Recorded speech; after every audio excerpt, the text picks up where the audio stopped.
I am so excited. গলা দিয়ে আওয়াজও বেরোচ্ছে না। এখন বাজে ভোর 5:30 আর আমি জাস্ট ঘুম থেকে উঠলাম। আমি রেডি হব, কারণ এখন আমি যাব মুভি দেখতে। লেট নাইট মুভি হলে লোকে বলে রোম্যান্টিক। এত সকালে মুভি দেখা, এটা কি মুভি হলো? হেলদি মুভি দেখতে যাচ্ছি আমরা। সকাল সকাল উঠে হেলদি লাইফের স্টার্ট করলাম আজকের থেকে, হেলদি লাইফস্টাইল ফলো করার স্টার্ট করলাম আজকের থেকে। সকাল 6:30টার সময় মুভি আমাদের, এখন বাজে 5:30, ঘুম থেকে উঠেছি, এখন রেডি হব, যাবো মুভি দেখতে। তো আজকের থেকে আমরা হেলদি লাইফস্টাইলে স্টার্ট করলাম।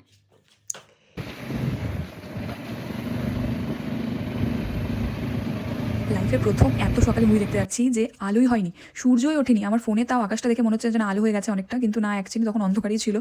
এখন বাজে প্রায় 6টার মতো। এখানে 6:30টার পরে অ্যাকচুয়ালি আলো হয় আস্তে আস্তে, তো প্রপারলি সূর্য উঠতে উঠতে 7:30 বেজে যায়। আর এখানেও কিন্তু মন্দির, তারপর সবজির দোকান, কিছু কিছু রেস্টুরেন্ট, অনেক ব্রেকফাস্টের জায়গা অনেক তাড়াতাড়ি খুলে যায়, 5:30 নাগাদ খুলে যায়, 5:30 না হলে 6টার মধ্যে খুলে যায়। বাট এই মুভির জন্য আজকে সকাল সকাল ওঠা হলো। আর সকালবেলা অনেক দিন থেকে ঘুরতে বেরোয়নি এরকম ভোরবেলা বাইক নিয়ে কোথাও, তো আজকে বেরোনো হলো। আর ব্যাঙ্গালোরের রাস্তা এত ফাঁকা শুধুমাত্র এত সকালেই দেখা যায়, কারণ ব্যাঙ্গালোরের ট্রাফিকের কথা তো সবাই জানে, যাই হোক কী পরিমাণে ট্রাফিক হয়।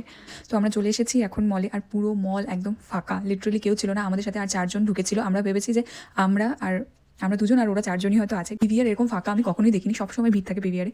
যাই হোক, তো আমরা গেছিলাম আইম্যাক্সে 3D মুভি দেখতে। তো আমি গ্লাসটা চেক করে নিচ্ছিলাম, কারণ স্ক্র্যাচ থাকলে একদমই মুভি এক্সপিরিয়েন্স ভালো হয় না। স্ক্র্যাচে প্রচণ্ড গোলাগোলা লাগে, 3D একদমই ভালো লাগে না স্ক্র্যাচের গ্লাস নিলে। যাই হোক, আমরা গেছিলাম আইম্যাক্সে, আর এটা হচ্ছে সবথেকে বড় স্ক্রিন ব্যাঙ্গালোরের, আইম্যাক্সের। যাই হোক, তো হলে ঢুকে যখন দেখেছি না আমার পেছনে বেশ কয়েকজন বসে আছে, তো দেখে ভালো লাগছিল যে এত সকালে এখানে মুভি দেখতে আসে। সিরিয়াসলি আমি ঘুম থেকে উঠিনি এত সকালে, আজকে বাধ্য হয়ে উঠেছি কারণ টিকিট কেটে ফেলেছিল।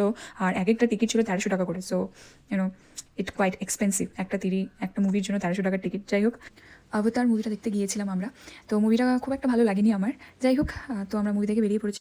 বাইরে এখন রোদ উঠে গেছে, কারণ এখন অলমোস্ট 10টা নাগাদ বাজে। তো লোকও আসতে শুরু করে দিয়েছে, স্টলগুলো ওপেন হচ্ছে। এখন আমরা যাচ্ছি ব্রেকফাস্ট করতে, কারণ প্রচণ্ড খিদে পেয়ে গেছে, অনেক সকালে উঠেছি। ব্রেকফাস্ট করে নিয়েছি রাস্তায়, আর আমরা এসেছি কিছু চিকেন আর ফিশ নেওয়ার জন্য। এখন আমি বাড়ি গিয়ে একটু ঘুমাবো, কারণ এই মুভি দেখে পুরো মাথা ব্যথা হয়ে গেছে। তার মধ্যে যেহেতু 3Dতে ছিল, আর একটু মাথা ব্যথা বেশি হয়েছে আমার।